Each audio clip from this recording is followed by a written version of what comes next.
boa noite a todos. Estamos ao vivo em mais uma live do Instituto dos Advogados do Rio Grande do Sul. Aqui é a jornalista Terezinha Tarcitano, assessora de imprensa do IARGS. Lembrando que a diretoria do Instituto dos Advogados do Rio Grande do Sul, em nome de sua presidente, Sulamita Santos Cabral, saúda todos os participantes desta live, hoje em especial ao Dr. Luiz Eduardo Trindade Leite, que vai abordar o tema Problemas Fiscais na Recuperação Judicial. A diretoria do IARGS agradece também a diretora do Departamento de Integração, Ana Amélia Prates, que juntamente comigo está fazendo a transmissão das lives aqui pelo perfil do IARGS no Instagram. Lembro que o site, o blog, as redes sociais e o canal do YouTube estão sendo constantemente atualizados com uma variada programação online. Confira nas nossas redes sociais, pelos e-mails, porque a nossa programação está sendo praticamente diária. E todas as lives e as videopalestras estão sendo postadas no nosso canal do YouTube. Para acessar, basta pesquisar em Instituto dos Advogados do Rio Grande do Sul ou IARGS. Fazendo aqui já a conexão com o doutor Trindade, que hoje vai nos falar. Olá, doutor, seja muito bem-vindo. Mais uma estreia nas lives do IARGS. Seja muito bem-vindo. E o tema hoje a ser abordado pelo doutor vai ser problemas fiscais na recuperação judicial. Doutor Luiz Eduardo Trindade Leite, seja muito bem-vindo. Muito obrigado, Terezinha. Eu que agradeço o convite. Nessa casa, que é a minha casa, né? Desde logo que eu me formei, eu ingressei no IARGS, na época, por indicação do ex-ministro já falecido Paulo Brossard, né? E um abraço aqui especial para a Sulamita, né? E uma pena que a gente não está conseguindo se ver pessoalmente esse ano nas jantas e nos eventos do IARGS, que também é um diferencial. Estão fazendo muita falta. Estão fazendo. Todos os advogados que vêm aqui fazer as lives, eles comentam de como está fazendo falta os almoços, né? As reuniões almoço, as palestras presenciais. Mas, por outro lado, também se sentem abraçados por meio da plataforma digital, né? O que tem sido muito bom também. Eu também, é uma novidade, na verdade, que também, de uma forma ou outra, aproxima e expande um pouco o IARGS, né, para quem não pode participar pessoalmente, né? É verdade, é verdade. Mas o IARGS tem essa característica, né, de ser uma instituição muito acolhedora, e a gente tem essa cultura. E também, para quem não sabe, o IARGS é existente até anterior à própria existência da OAB, né? Sim, com certeza. Costumamos dizer que a OAB é um braço do IARGS, né? Dito até pelo ex-presidente Cláudio Lamáquia. Muitas Exato. vezes ele disse isso. Bem, mas vou ler o seu mini currículo. Advogado, mestre em Direito da Empresa e dos Negócios pela Unicinos, especialista em Direito Tributário pelo IBET. Diretor adjunto do Departamento de Estudos de Recuperação Judicial do IARGS. Especialista em Gestão de Operações Societárias e Planejamento Tributário pelo INEGE. Membro da Fundação Escola Superior de Direito Tributário, embaixador e coordenador acadêmico do IBAJUD, Instituto Brasileiro da Insolvência. Então, doutor, mais uma vez, boa noite. O senhor está com fone de ouvido, né? Não. Acho que seria depois legal tentar colocar um fone de ouvido, para ficar um som exclusivo entre nós. Você está escutando bem ou não? Não, eu estou escutando bem. Estou escutando bem. Mas se for necessário, já deixa ele aí pertinho, tá? Eu acho que, antes de mais nada, a gente poderia iniciar fazendo assim um breve histórico sobre recuperação judicial e noções preliminares sobre insolvência. Poderíamos começar assim? Correto, vamos começar assim então. Bom, dentro de um contexto histórico, né, a insolvência é um tema pelo qual até eu sempre passei dentro do próprio IARGS e dentro da OAB também. O que acontece? Nós tínhamos antigamente o famoso, que ficou muito conhecido como Decreto da Falência e da Concordata, né? Que era o instrumento jurídico à época que nós tínhamos para tratar com a insolvência das empresas. Mas qual era o grande problema desse instituto, na verdade? Ele era um instituto que ele não promovia uma recuperação, uma possibilidade de uma empresa se recuperar, né? Nós tínhamos o Instituto da Concordata, né, que basicamente dispunha de alguns poucos dispositivos. Ou era carência, ou era desconto, ou era desconto e carência. Basicamente eram essas duas situações que eram previstas, né? E dentro da falência também a gente não tinha muita opção. Qual foi a grande reviravolta? Qual foi o grande pontapé inicial? Isso começou nos Estados Unidos, na verdade, no movimento, na própria mudança da legislação norte-americana, né, que o Brasil acabou trazendo essa ideia para cá. E qual era a discussão que se tinha nos Estados Unidos e que veio para cá, e nós aqui, de pronto, já nos posicionamos qual era a nossa tese, né?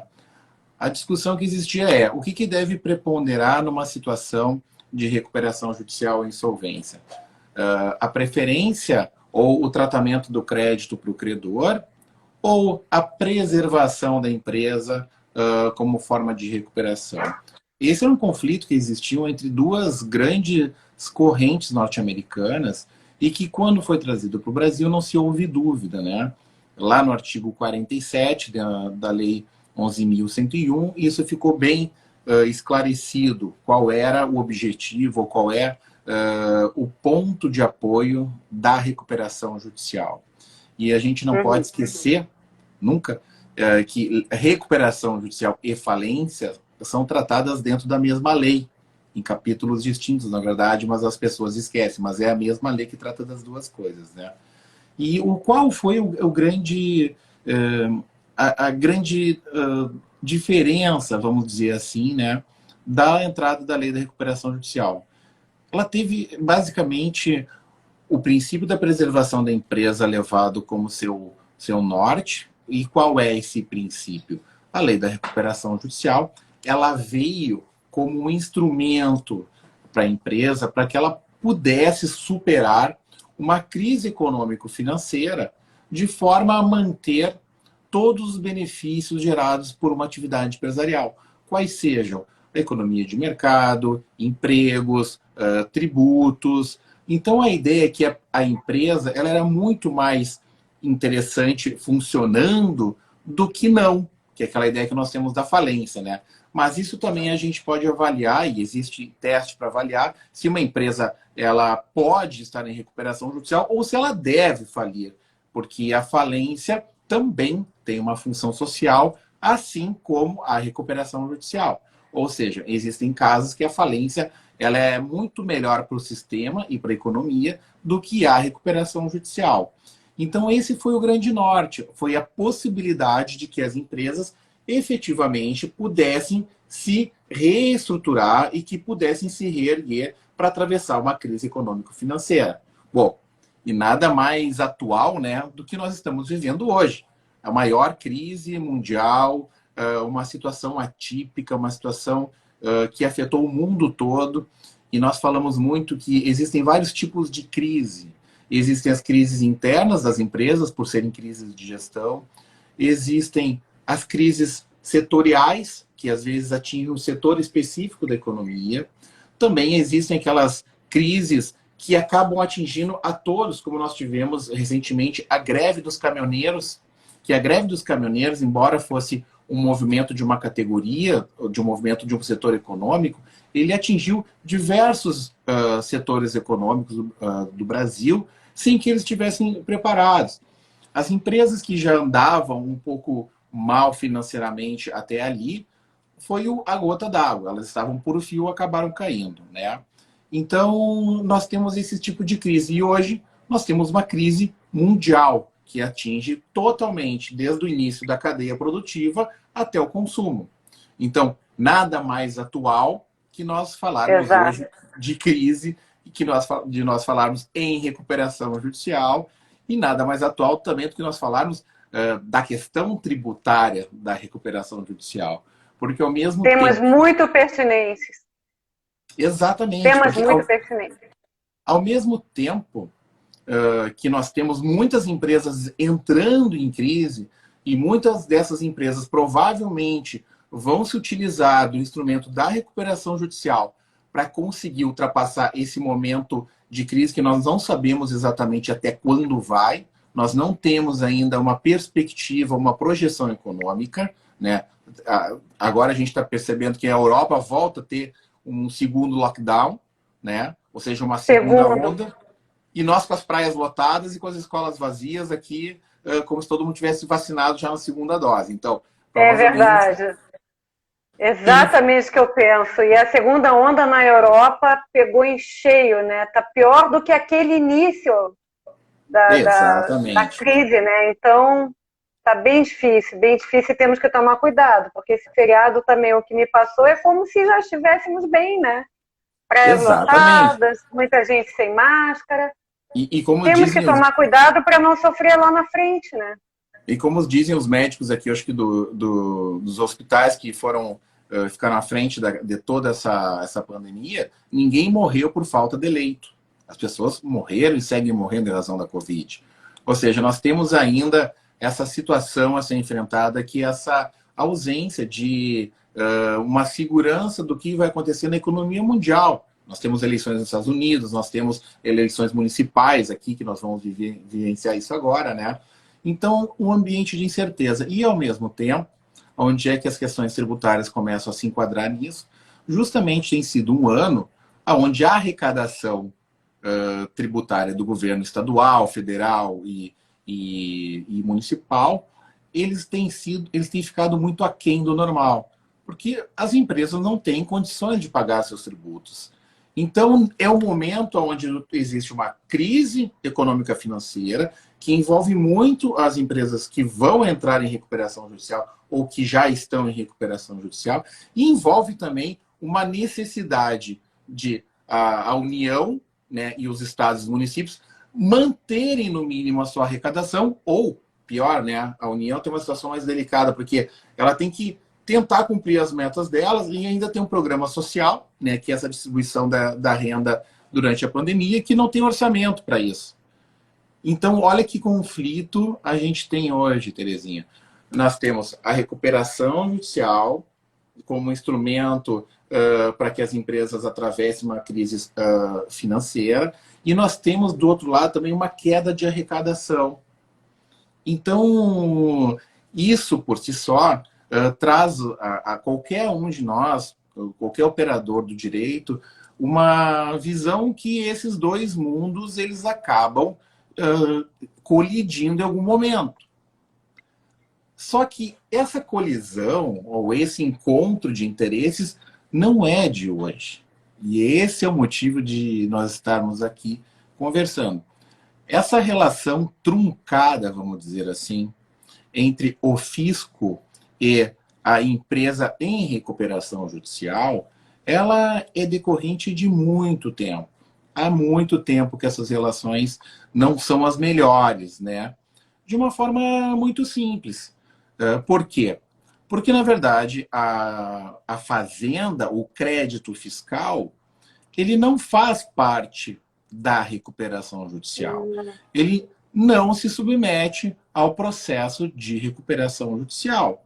Ou seja, a fazenda não tem que se preocupar com seu crédito numa recuperação judicial, porque o crédito, não, primeiro, que ele não se submete, e isso a gente tem tanto positivado na própria lei da recuperação judicial, quanto no próprio Código Tributário Nacional, quanto na execução fiscal. Nós temos 3 dispositivos que trabalham justamente o privilégio e a garantia do crédito fiscal, aonde ele não se submete. Só que aí começa um ponto bem interessante. As empresas no Brasil têm uma cultura de, quando ingressarem em recuperação judicial, não terem qualquer tipo de provisão para o pagamento do seu passivo fiscal, justamente porque, ingressando em recuperação judicial e a fazenda não sendo uma classe credora, ele não tem essa necessidade de apresentar no seu plano de recuperação judicial para o juiz ou para a Assembleia Geral de Credores como ele vai acertar o seu passivo fiscal. E isso virou cultura. E essa cultura vem se estendendo ao longo de muitos anos. Ao mesmo tempo, nós temos as execuções fiscais que, em tese, não se submetem às recuperações judiciais, mas o juízo da recuperação judicial, ele é um juízo universal, onde ele trata de todos os ativos das empresas em recuperação judicial.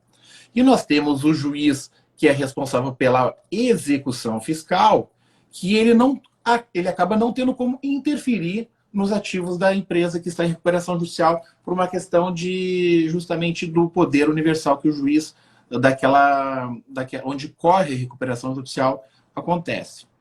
E o que isso acabou gerando? Muitos conflitos de competência e que acabou subindo até o Superior Tribunal de Justiça, essa discussão, nesses termos que nós estamos falando, aonde a Fazenda Pública alega, e não só alega, ela comprova, na verdade, que o seu crédito não se submete a um processo de recuperação judicial e, ao mesmo tempo, ele não pode ter o seu direito, a sua execução fiscal suspensa, né? Porque ele tem o direito e o privilégio, inclusive, de poder executar alguns ativos da empresa que, para ele, tanto faz se está ou não em recuperação judicial. Isso é indiferente para ele, né? Só que o Superior Tribunal de Justiça teve posicionamentos contrários entre a primeira e a segunda sessão, no julgamento do recurso especial 1.658.042 e no recurso especial 1.592.455. Bom, nós temos a turma de direito público e de direito privado, onde elas tinham decisões antagônicas. Qual era a discussão? Se a execução fiscal pode expropriar patrimônio de uma empresa em recuperação judicial. Esse é o tema de discussão. Por quê? Quando uma empresa entra em recuperação judicial, quais são as formas de ela poder se recuperar? Uma das formas que é a grande novidade da Lei 11.101 é a venda dos seus ativos, pelo artigo 60, em forma de UPI, ou seja, por unidade produtiva isolada. Que também não quer dizer muita coisa, porque não existe uma definição em nenhum lugar do que seria uma unidade produtiva isolada. O que a gente tem hoje que mais se aproxima dentro de uma unidade produtiva isolada é o conceito de estabelecimento comercial dentro do Código Civil. Só que, na verdade, também não é exatamente isso. O que as empresas fazem é praticamente um trespasse do seu negócio através da venda de UPI. E aí tem uma questão que é interessante, que a venda de UPI, quem adquire essa UPI, na verdade, ele é isento, ou seja, ele não tem sucessão fiscal e trabalhista.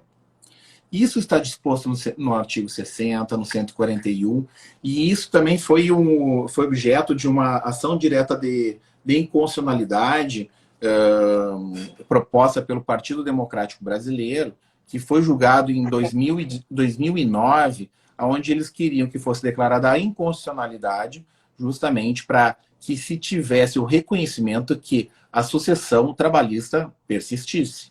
E eu acho que, se eu não estou enganado, o relator foi o ministro Lewandowski. Ele, além de dizer que não existia sucessão trabalhista, ele reafirmou o fato de não ter sucessão tributária. Então, o que acontece com o artigo 60? O artigo 60 foi a grande mola propulsora da nova lei da recuperação judicial em relação ao decreto da falência e concordato. Aonde, naquela época, se tu vendesse qualquer ativo dentro da concordato, dentro da falência, ele necessariamente poderia ser objeto de uma sucessão. E isso era muito comum. Ou seja, quem comprava um ativo não tinha segurança jurídica nenhuma que ele não responderia por aquele crédito, né? E o artigo 60 da nova lei da recuperação judicial, ele foi muito claro nesse sentido. E ele foi o grande divisor de águas. Por quê? Bom, ninguém consegue vender nada hoje, nenhuma empresa vende nada, se não tiver sequer certidão negativa. Como eu vou vender meu patrimônio, vou vender meus ativos, meus veículos, meus terrenos, meus imóveis, dentro de um processo que eu estou cheio de penhoras, e penhoras de execuções fiscais. Então tem sido muito comum os juízes das recuperações judiciais desconstituírem as penhoras e autorizarem a venda dessas UPIs para que seja saldado o crédito das classes credoras. E isso vem gerando, inclusive, uma visão muito ruim da recuperação judicial, principalmente por parte do fisco.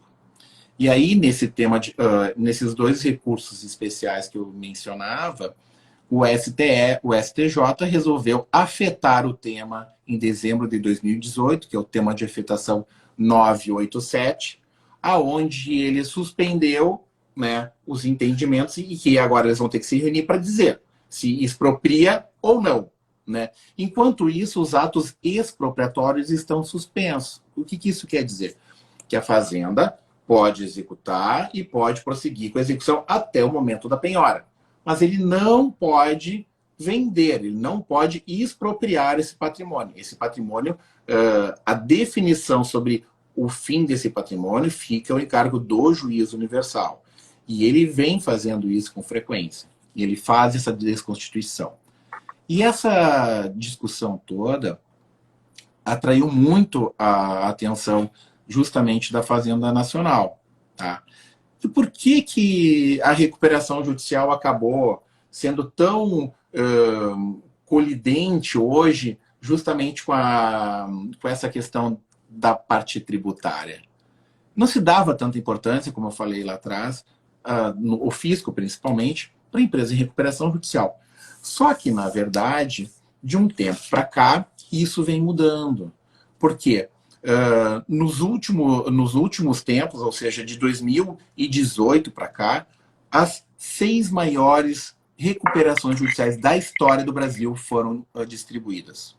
O somatório delas passa de 200 bilhões de reais. Nós temos a última, que é a maior de todas, que é da Odebrecht, que é 98 bilhões de reais. Ou seja, os grandes contribuintes também estão entrando em recuperação judicial. E quando foi promulgada a Lei 11.101, qual era a grande questão que tinha?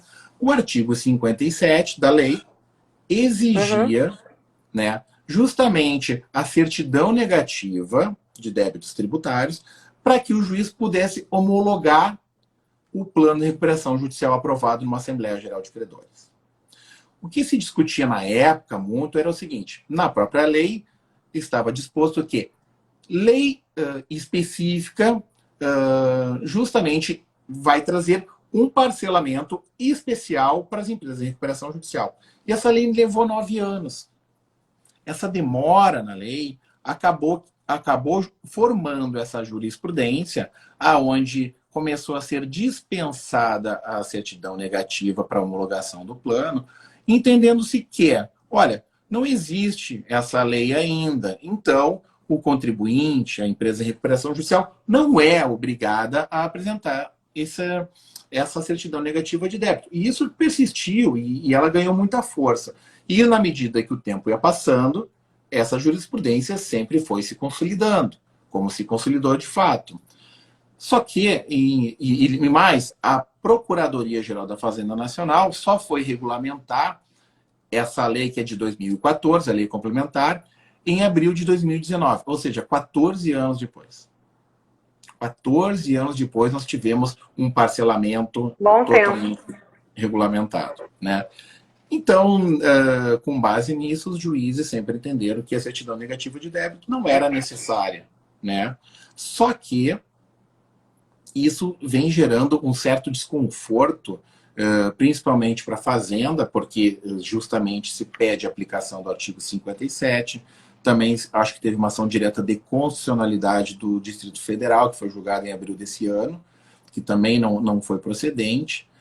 E a Procuradoria da Fazenda Nacional publicou uma nota técnica, acho que é número 3 de 2018, justamente com um tom de expor que as empresas estavam se utilizando da recuperação judicial como uma forma de blindagem patrimonial para vender os seus ativos sem que pagasse o fisco.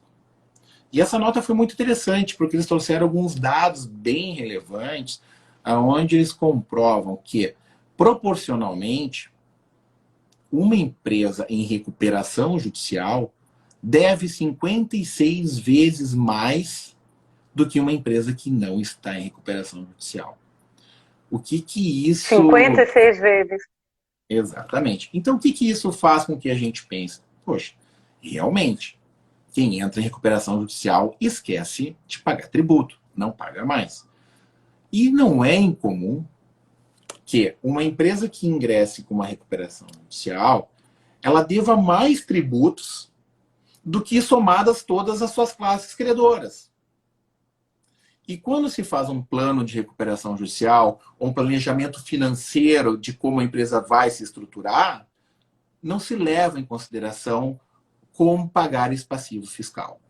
E a gente sabe que no Brasil é comum, né, dentro do aspecto tributário, que as empresas, na verdade, se utilizem do inadimplemento tributário como uma forma, talvez, né, em alguns casos, de se capitalizar, ou seja, de ter recursos. Porque é um dinheiro caro, muito caro, mas é um dinheiro mais fácil de nós conseguirmos ter acesso do que ir a um banco, na verdade. Isso também é cultural. E também todo mundo se acostumou com aquela cultura de que no Brasil, de 2 em 2 anos, nós temos um refis, né? E o que também vem sendo avaliado justamente pela Fazenda e inclusive pela Receita Federal, que publicou um estudo onde eles comprovam, na verdade, que em 18 anos nós tivemos mais de 40 programas de parcelamentos especiais. E que o contribuinte começou a utilizar o programa de parcelamento especial como forma de rolagem da dívida tributária. Ou seja, ele parcelava, pagava um pouco, pegava a certidão negativa que entendia que era necessária para alguma coisa, suspendia o seu crédito tributário, a exigibilidade, e depois, então, ele parava de pagar. Isso gera um entendimento no mercado ruim, no sentido de que aquele empresário que paga os seus tributos em dia, ele acaba se sentindo lesado, porque em todos os programas de parcelamento existe sempre o desconto de juros e multa, e alguns bem generosos. Nós tivemos no Refis 1 a possibilidade de pagamento em 180 parcelas e com a possibilidade de pagamento com penhor, com um percentual de faturamento que chegaria até 1,5%. Já no PERT, em 2017, também se teve a possibilidade de quitação do seu passivo fiscal com 80%, utilizando o prejuízo acumulado, né, o seu prejuízo fiscal acumulado, para pagar até 80% do seu passivo fiscal. Então, tu imagina aquele contribuinte que não atrasa o seu tributo, que paga em dia, ele acaba reclamando, e isso tem força. Tá? Então, a gente acaba entendendo que tu tem uma situação normal do contribuinte no Brasil e tu tem uma situação do contribuinte em recuperação judicial, que é uma situação mais grave. Né? E a gente sabe que realmente é complicado para uma empresa que entra em recuperação judicial conseguir pagar o passado. E isso acaba, por muitas vezes, se tu pegar as empresas que estão em recuperação judicial hoje, e se tu trouxer o passivo fiscal delas e tu botar tudo dentro de um plano, a recuperação judicial se torna inviável. E a alternativa seria tão somente a falência. Só que isso acabou se tornando uma cultura. E que nós agora também temos que pensar um pouquinho em mudar. Quer falar alguma coisa, Tezinha? Sim, eu gostaria de salientar que a doutora Sulamita Santos Cabral está aqui nos ouvindo, o doutor Lauri Koch, a Mariana Koch também Ó, um estão aqui abraço nos para ele. ouvindo, estão lhe mandando um abraço. E gostaria de lembrar que o IARDS, doutor, ele está com a plataforma 100% digital, 100% online. E o acesso às redes sociais está aumentando cada vez mais. Vou só fazer um resuminho aqui, tá? No Instagram estamos até o momento com 2.433 seguidores. Facebook, 3.208 seguidores. Twitter, 511. E canal do YouTube, 478 inscritos. Participem da nossa plataforma digital do IARDS. Inscrevam-se no canal do YouTube e cliquem no sininho para receber as notificações. Doutor, o senhor está usando o 4G ou o Wi-Fi? Que a sua imagem, às vezes, fica um pouco diferente. Eu estou no Wi-Fi aqui do escritório. Eu estou vendo bem. Tá, bom, mas somos nós que às vezes vemos a sua imagem com algum problema, mas tudo bem. Bem, a plataforma digital do IARDS está dividida em 5 itens. Temos as videopalestras semanais do Grupo de Estudo de Direito de Família, todas as terças-feiras. A próxima videopalestra vai ser com a doutora Daniela Raad, que é advogada na área de organização patrimonial e sucessória.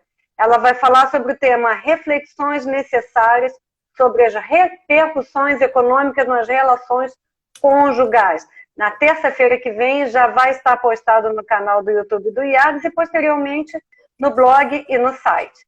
Temos também as videopalestras quinzenais do Grupo de Estudos Temas Jurídicos Atuais em quintas-feiras alternadas. As lives do Departamento de Direito Tributário em quartas-feiras alternadas, sempre às 12 horas. A próxima, que vai acontecer na quarta-feira que vem, dia 21, vai ser com o Dr. Wesley Rocha, conselheiro titular do CARF, mestrando pelo IDP. Ele vai falar sobre o tema a aplicação das recentes decisões do STJ sobre contribuições previdenciárias no CARF. A mediação vai ser feita pelo coordenador do grupo, Dr. Roberto Marrone Neto.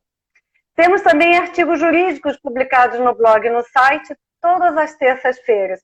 O próximo artigo vai ser produzido pelo advogado Arnaldo Rizardo Filho, sobre o tema Economia em Rede e Negócios em Rede. E as lives mediadas por mim, pela Ana Amélia Prates, todas as terças e quintas-feiras, às 20 horas, no perfil do IARDS aqui no Instagram. Todas as lives e as videopalestras estão sendo postadas no canal do YouTube. Basta acessar lá, Instituto dos Advogados do Rio Grande do Sul ou IARDS. Então, o senhor está vendo, né, doutor Luiz Trindade, como estamos com a nossa plataforma cheia, né, diferentes temas. E o IARDS continua vivo e muito vivo. Eu sei muito bem disso. Eu vou deixar aqui um abraço para a doutora Sulamita, a doutora Mariana, o doutor Lauri, amigos, né? E que bom que vocês estão aí. Agora a gente fica mais nervoso aqui até para falar, né? Imagina, doutor, imagina.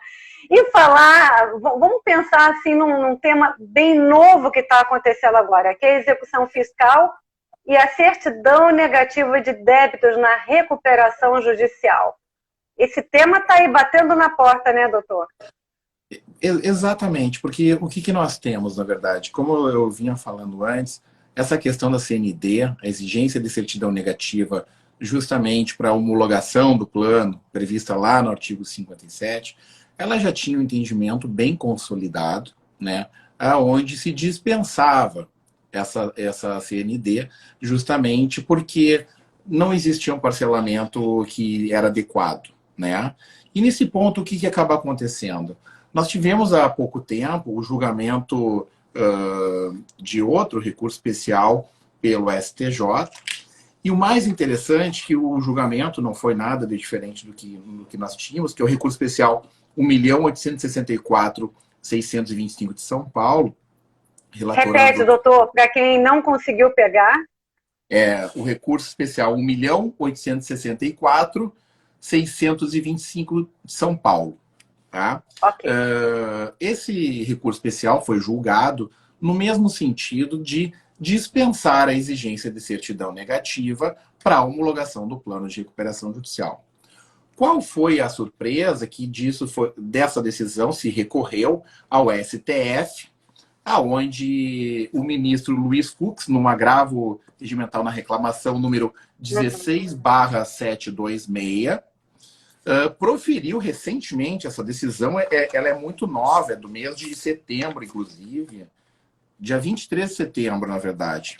Tá?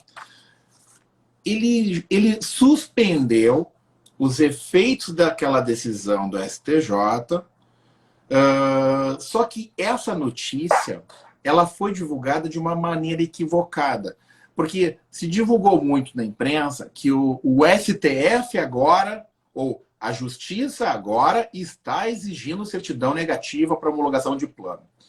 E essa repercussão foi ruim, porque alguns tribunais não se deram conta e simplesmente aplicaram a notícia como se fosse algo verdadeiro.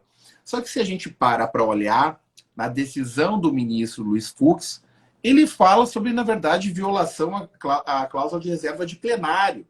É uma questão técnica, na verdade, do julgamento. E não necessariamente entrou na exigência ou não do artigo 57. Só que isso as pessoas não pararam para ver. E todo mundo saiu repetindo que o STF disse que tem que ter certidão negativa, tem que ter certidão negativa. Isso chamou muito a atenção, a imprensa publicou muito isso. E qual foi, na minha opinião, nada se alterou até então. Qual foi a surpresa quando ele pediu para a ministra Nancy Andrighi informações justamente sobre esse caso. E agora, em setembro, a ministra Nancy Andrighi, em resposta ao ofício 13686/2020, justamente conseguiu resumir toda a discussão em praticamente 3 folhas. Ela basicamente explicou para o ministro Luiz Fux do peso e a repercussão da decisão dada pelo STF, onde o STJ entende que existe justamente uma antinomia entre o artigo 47, que é o da preservação da empresa, com o artigo 57, e que eles não conseguem conversar entre si, e que nós temos a preponderância dentro da recuperação judicial do 47.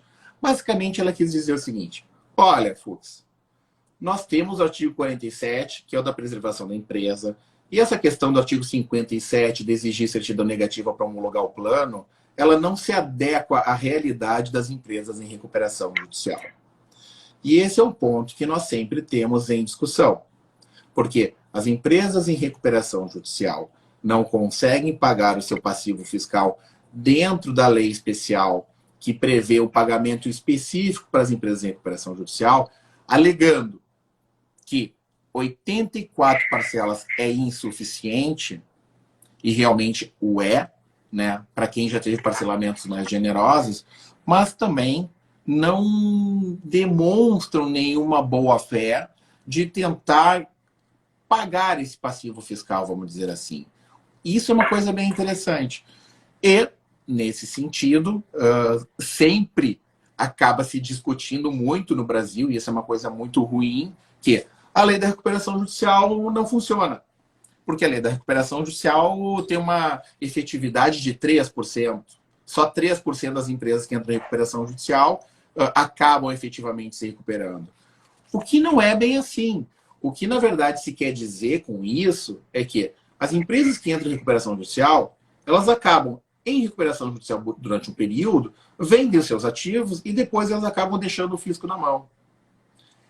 E o que acontece? Essa visão ruim que se formou em volta da recuperação judicial, como uma forma de calote ao fisco e como uma forma também de redução expressiva do pagamento dos seus credores, acabou gerando um poder para a Fazenda Nacional em alterar a lei da recuperação judicial, que nós vamos falar depois, de uma forma bem pior.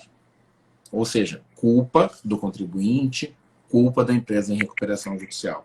Isso é importante que a gente fale, porque tem uma coisa também que muito se fala sobre a questão da recuperação judicial, mas hoje, para se ter ideia, para cada pedido de recuperação judicial que nós temos no Brasil, nós temos 3 pedidos de falência. Ou seja, são muito mais falência do que recuperação judicial. E nós temos uma carga tributária excessiva, que é impraticável. O empresário não consegue repassar o seu custo fiscal com margem para que ele possa manter a sua empresa em funcionamento e ainda ter lucro. Isso é fato, a gente não precisa ficar sendo hipócrita ou mentindo. Essa é a verdade. Nós temos uma carga tributária que em 2019 correspondeu a 35,7% do PIB. E o PIB é a soma de todas as riquezas que nós produzimos. Ou seja, é uma das maiores cargas tributárias do mundo. Está em 17º, 16º. Em compensação, no índice de desenvolvimento humano, ele é um dos piores. Ou seja, é um dos que mais cobra e um dos que pior devolve isso para a sociedade, né? Então, isso também acaba criando uma forma de pensar para as pessoas e para os empresários. Aonde? Olha, eu pago imposto, é muito caro e realmente o é, e não tem uma contraprestação de um serviço público adequado, que eu ainda tenho que ter gasto com plano de saúde, com pedágio, com um monte de coisa, que já deveriam ser objeto da nossa tributação, ou seja, seu caráter extrafiscal de manter a máquina pública funcionando com qualidade de serviço. E a gente não tem nenhum poder judiciário hoje com serviço adequado. Nós não conseguimos nem que o poder judiciário está sobrecarregado e sem orçamento, né? Então, tudo isso gera essa distância entre fisco e contribuinte, e quando o contribuinte entra em recuperação judicial, essa distância aumenta, né? E o fisco vem observando isso e vem tentando combater esse tipo de situação. Até no curso que a gente promoveu recentemente na Fundação, nós tivemos um debate no qual, afinal, com o professor, o mestre Manuel Justino, que é a nossa maior autoridade, onde ele comentou uma decisão proferida pelo juiz Paulo Furtado, da 2ª Vara de Falências de São Paulo, onde o juiz autorizou a venda de uma UPI, que basicamente esvaziava toda a atividade empresarial, só que, no momento do pagamento, ele determinou que o pagamento não fosse feito na ordem da recuperação judicial, e sim na ordem do artigo 84, que é a ordem da falência. Foi uma decisão criativa, uma decisão onde todo mundo vem assistindo hoje um comportamento e que não consegue ser caracterizado como fraude em nenhum dispositivo legal que exista. Nós fizemos, inclusive, dissecamos todos os dispositivos e não existe a probabilidade de tu conseguir comprovar que isso é fraude, salvo aqueles casos que são exceções, né? Se presume quando é comprado um ativo por parentes de um certo grau, funcionários, esse tipo de coisa. Mas o que não é o caso, né? E aí existe aquele questionamento. Bom, se eu estou vendendo ativos como forma de tentar recuperar a empresa, como é que eu vendo toda a atividade empresarial? Existe preservação da empresa nesse caso?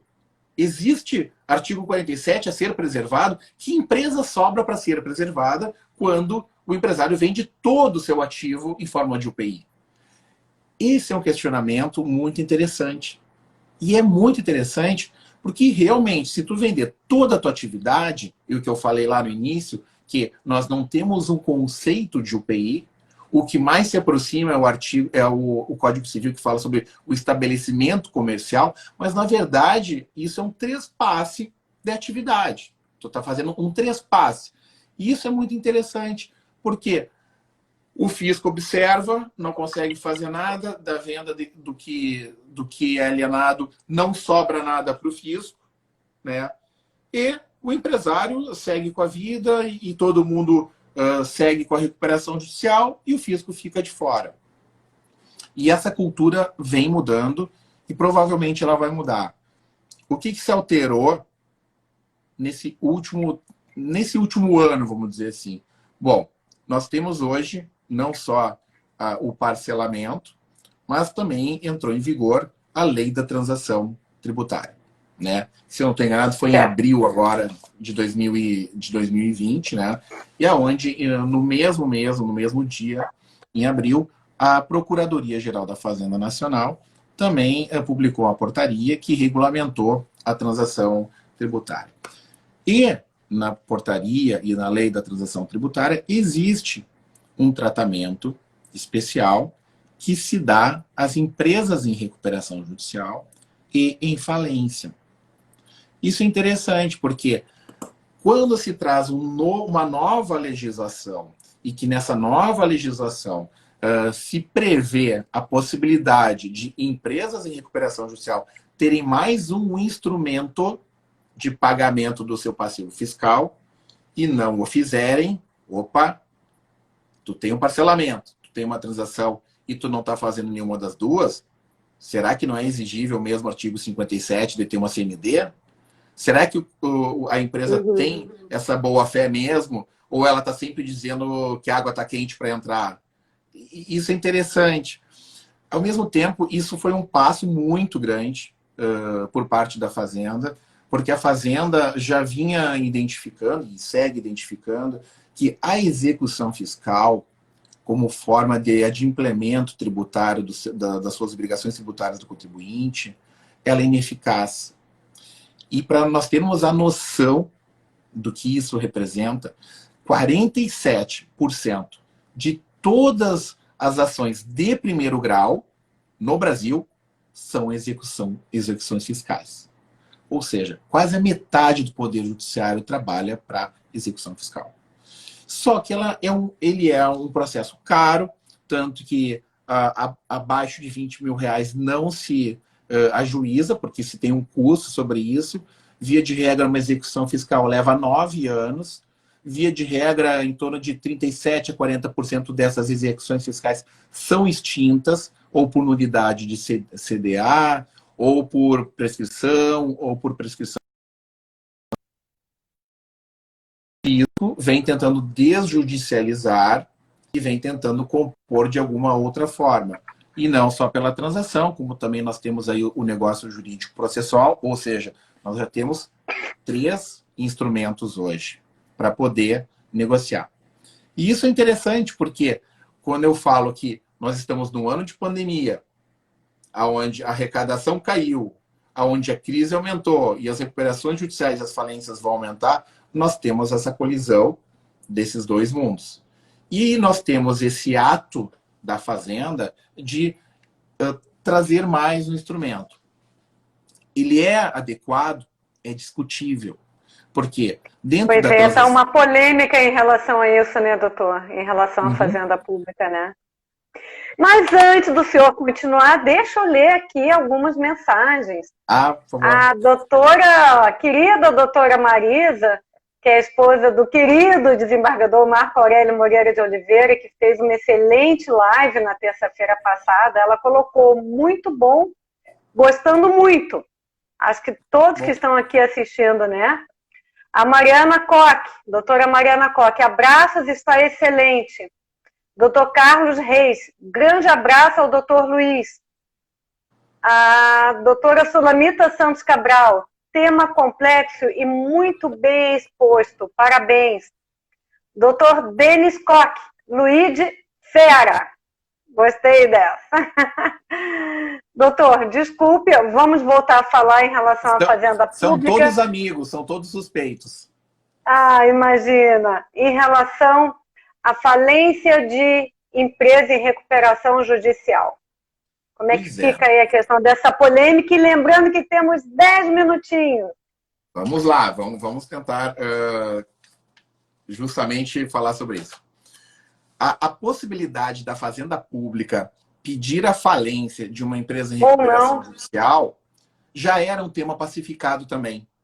Ele foi pacificado tanto no decreto da falência e concordata, né, e depois, quando ingressou a Lei 11.101, também se criou uma nova expectativa. Será que o STJ vai mudar essa posição? E em 2005 ele consolidou com base num julgamento de um recurso especial de Minas Gerais, se não estou enganado, dizendo, olha, a Fazenda Pública não pode pedir a falência pelos seguintes argumentos. Primeiro, ela dispõe de diversos instrumentos que ninguém mais tem a não ser a Fazenda Pública para recuperar o seu crédito. Ou seja, ela tem, inclusive, uma vantagem sobre os demais credores. A discussão que se tinha também, e isso se tinha lá no decreto, era o seguinte: o artigo 9º do decreto falava: o credor comerciante poderá pedir a falência. No artigo 97, se eu não estou enganado, ele fala o seguinte: da nova lei, qualquer credor pode pedir falência. E a discussão é: a fazenda pública é qualquer credor ou não? Esse é um ponto de debate. Outro ponto de debate é o seguinte: bom, se a fazenda pública pede a falência, ela sabe que automaticamente a empresa falindo, ela está passando na frente dos quirografários, que basicamente representa quase que toda uma recuperação judicial, e está ficando numa posição privilegiada, o que seria um abuso de direito, né? Então, o que acontece? Isso estava pacificado até esse ano, também muito próximo do julgamento do ministro Luiz Fux. Esse tema vira debate através da apelação civil da primeira Câmara de Reservado de Direito Empresarial de São Paulo, aonde foi relator o desembargador Alexandre Lazzarini. Tá? O que aconteceu nesse julgamento? Com base numa execução fiscal frustrada, a primeira Câmara de Direito Empresarial de São Paulo entendeu que a Fazenda poderia pedir falência. Tá? Bom, vamos lá. Eles entendem que não é o caso de qualquer mera impontualidade. Eles entendem que é o caso de uma execução frustrada. Gente, se a gente olhar para um raciocínio econômico e prestar atenção no que eu acabei de falar, nós temos 47% das ações de primeiro grau no Brasil são execuções fiscais, e grande parte delas são execuções fiscais frustradas. Se o fisco tiver que pedir falência, nós já temos um problema. Ele pode pedir falência ou ele terá que pedir falência por uma questão de isonomia. Vai ser seletivo? Não. Ele vai ter que criar uma regra para pedir falência para todos. Todas as execuções fiscais frustradas deverão ter, então, o seu pedido de falência solicitado pela Fazenda. Se isso acontece, nós temos praticamente o Poder Judiciário entrando em colapso. Por quê? A execução fiscal tramita na vara, justamente numa vara especial, naquela vara que é considerada o juízo universal, e a execução fiscal tramita na vara de execução fiscal. Se tu tiver a execução fiscal pedindo essa falência, tu vai ter um deslocamento de competência dentro do Poder Judiciário enorme, enorme. E tu pega as comarcas pequenas do interior, que mal dão conta de cível e crime Maria da Penha. Quando tu fala em recuperação judicial, parece que entrou um extraterrestre justamente no gabinete do juiz, porque ele não entende nada do que está acontecendo. Nós teríamos um colapso e uma péssima prestação jurisdicional nesse sentido. Sem falar que, no mesmo prazo de pedido de recuperação judicial, de falência, né, tu pode fazer o pedido da recuperação judicial. O que deixaria a situação mais complexa ainda. E, na minha opinião, faltariam administradores judiciais no Brasil para dar conta de tanta recuperação judicial. E também esse tipo de pensamento econômico, ele é inviável, porque a Fazenda vai ter um custo a mais. Por quê? Pensa no que eu falei. Se uma execução fiscal tem uma média de duração de 9 anos e uma recuperação judicial chega a passar dos 10, se tu soma 9, tu está no 9º ano, no 8º, e tu soma os 10, tu aumentou esse prazo. Claro. E tu aumentou a sobrecarga no Poder Judiciário e tu não recebeu o teu crédito. Então, eu acho que faltou um pouco, na verdade, de raciocínio econômico dos desembargadores. Eu também sei que o juiz e o professor Marcelo Sacramone, que eu muito respeito aqui, uma questão doutrinária, ele entende que a mera impontualidade autorizaria o pedido de falência. E isso deixaria a situação mais grave ainda, né? Mas são posicionamentos doutrinários, são posicionamentos que cada um defende o seu, mas eu procuro olhar para uma lógica econômica, como o próprio Kleber Bisolati, grande amigo, falou aí, custos de transação, que inclusive na semana que vem, eu sei que o Manuel Trindade vai estar aqui, que é um grande apreciador da análise econômica do direito, né? Exatamente isso que a gente está falando aqui. Nós não podemos ver o Poder Judiciário como um tribunal de discussão jurídica. O Poder Judiciário hoje é um órgão que trata de economia. Nós temos o Supremo Tribunal Federal decidindo aspectos econômicos relevantes. E nós estamos falando de um ano atípico, de uma crise atípica no mundo todo. Nós estamos falando de uma economia que está sendo atingida e nós estamos falando aqui de decisões do Poder Judiciário que podem piorar essa situação econômica. Então, na verdade, isso é muito mais complexo do que simplesmente uma tese que a gente tem, ou que eu acredito, tem que se olhar sobre um raciocínio econômico dessa decisão. E isso me parece que, às vezes, falta. Mas até o próprio Poder Judiciário vai ser atingido, porque se faltar recurso, vai faltar recurso para o Poder Judiciário.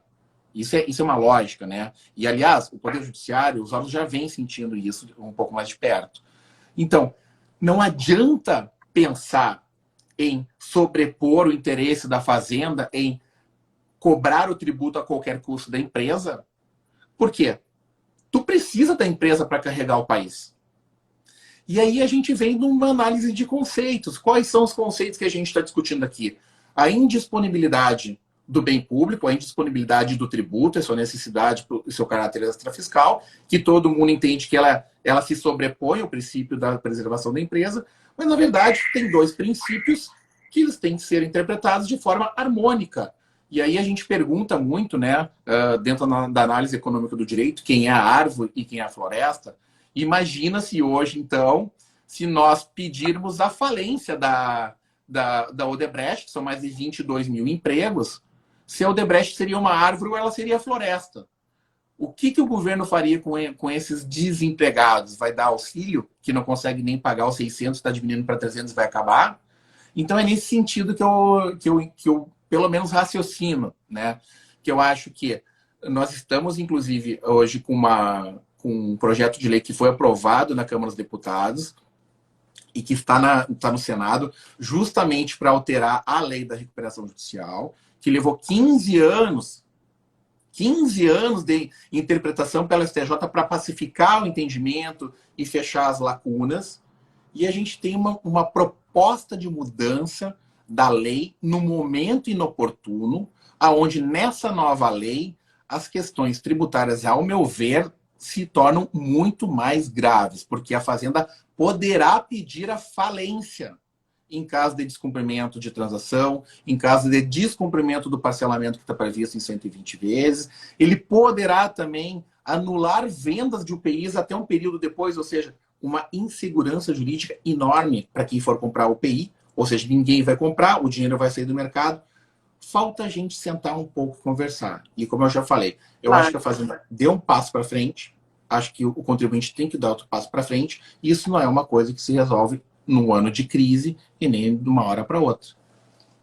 Doutor, faltam 2 minutinhos, quero dizer, comentar aqui, né, algumas pessoas que fizeram os seus comentários. A doutora Isolda Borer, tema atual e pertinente, parabéns. Doutora Marineida, parabéns, excelente live, abordagem esclarecedora. Doutor Kleber Bissolati, meu amigo, você é gigante, parabéns. Meu amigo também. E muitos aplausos, muitos parabéns aqui. E quero lembrar que na próxima terça-feira, dia 20, a live vai ser com o doutor Manuel Gustavo Trindade também, advogado e professor da Unicinos. Ele vai falar sobre criptomoedas, regulação jurídica e aplicações. A mediação vai ser feita pela Ana Amélia Prates. Temos aí 1 minuto para o senhor encerrar. Já dei meu recado. E em nome da doutora Sulamita Santos Cabral, agradeço a todos pela audiência, pelo prestígio, agradecer aqui pela sua boa vontade de estar conosco hoje, falando de um tema tão abrangente, tão pertinente nesse momento de crise. Muito obrigada pela sua contribuição. Eu que agradeço o convite, agradeço o IARC, que é a casa que me recebeu desde que eu me formei. E fico aqui à disposição de todo mundo para a gente poder dar continuidade a esse debate. E não percam a próxima live, que o Manuel Trindade é muito bom, além de direito, é formado em economia e é um excepcional advogado e professor. Muito obrigada, doutor. Muito Com obrigado. certeza a live de hoje já vai fazer parte do acervo do IARC. Amanhã esta live já vai estar postada no canal do YouTube do IARDS. Acessem lá, inscrevam-se e cliquem no sininho para ativar as notificações. Muito obrigada, um abraço a todos. Muito obrigado, boa noite.